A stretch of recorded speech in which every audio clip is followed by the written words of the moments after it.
Mga kaibigan, itong number 4 na nozzle ay sumisingaw, malakas ang singaw. Ngayon, sinubukan kong tingnan sa loob. Gumamit ako ng salamin para matingnan sa loob. So ayun ang nakita ko, meron siyang tama sa loob. Yun. Yung nilalagyan ng nilalapatan ng washer ng nozzle, parang may kanal na. Ayan, sa loob.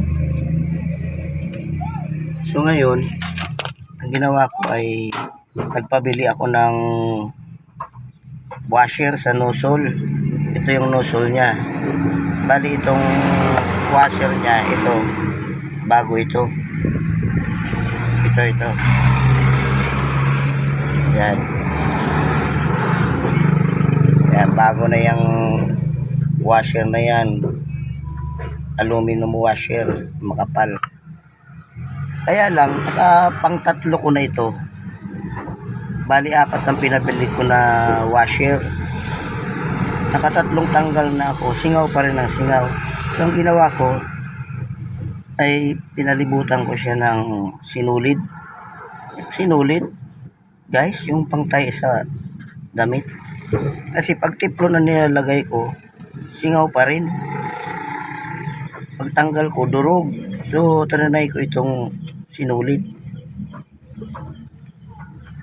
kung uubra. So, ngayon, susubukan natin kung sisingaw pa ba o hindi na. So, ikakabit ko na ito, guys. Ito. Yan. Lagay natin dito.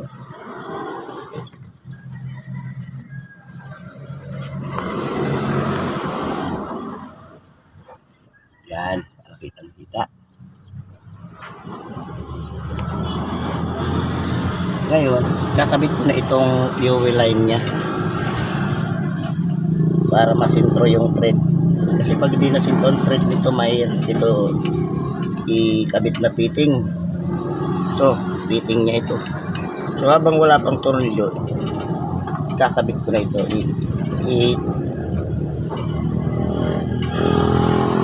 Fix na natin itong kanyang fitting sa nozzle. So ayan. Ngayon nakapix na, lalagay ko na itong pinakalak sa ibabaw ng nozzle.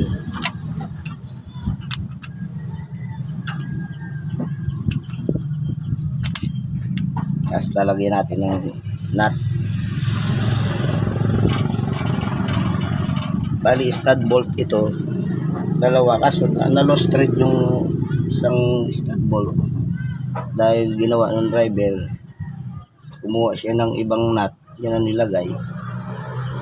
So nasira yung thread, kaya pinalit ko lang ng bolt. Pwede naman itong bolt, guys, basta parehas yung thread. Kasi yung magdadala naman dito yung kanyang thread. Yan. Mamatiguin natin para yung thread makapasok, kumagat. Ngayon, ipitan ko na ito.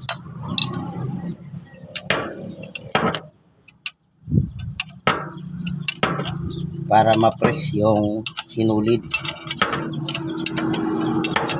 Saka yung washer.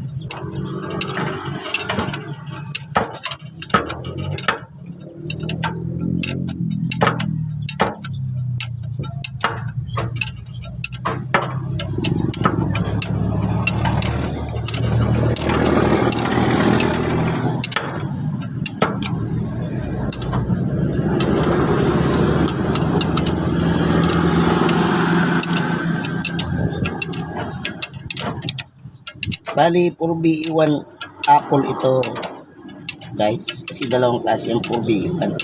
4BE1 Eagle, kaya ito yung 4BE1 Apple. Jeep ito, jeep type. Pag-deliver ito ng soft drink. May biyahe nga ito ngayon, may i-deliver, maraming i-deliver itong soft drink. So, pinakailangan talaga tapusin ito.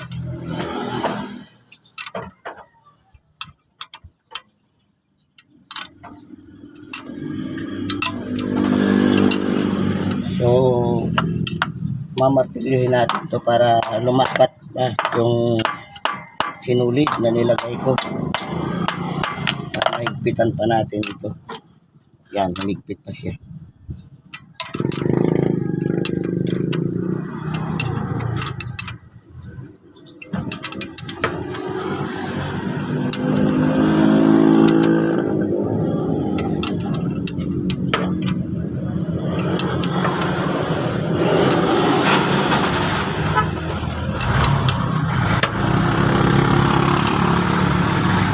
Martilyon ulit natin.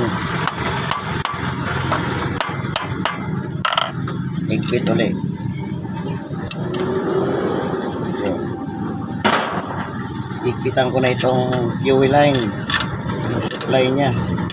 Yung fitting. Supply sa nozzle galing sa injection pump.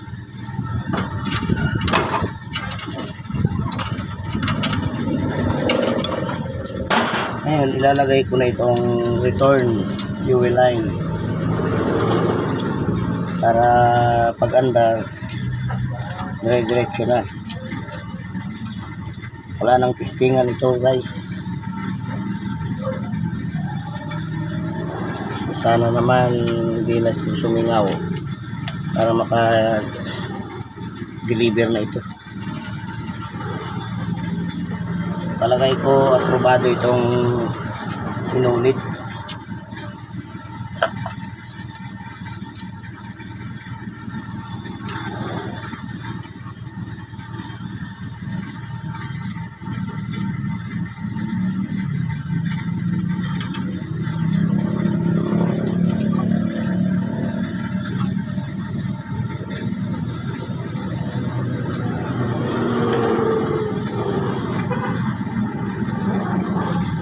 Tanghali na, guys. Medyo gutom na rin ako. So, pinakailangan tapusin ito kasi magdi-deliver pa. So, sana nga okay yung remedy natin. Remedy lang ito para makabiyahe. Pag wala ng biyahe, baklasin ko yung cylinder dito para magawa yung sira sa loob. Sa nilalapatan ng nozzle kasi may ano siya, may tama sa loob, kaya laging singaw-singaw kahit palitan mo ng bagong washer.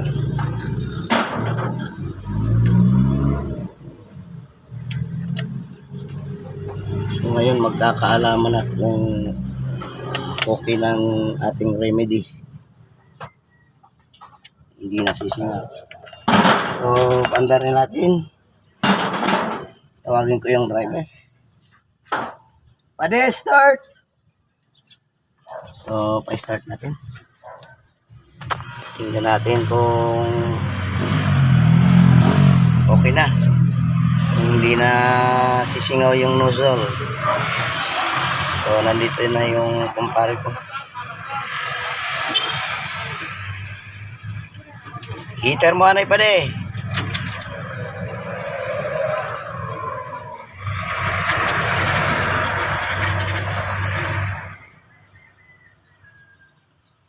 Start. Alright. Ayun. Wala nang kasingaw-singaw. Start pa de.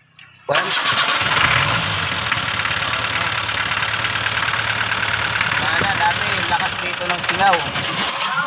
Okay, start.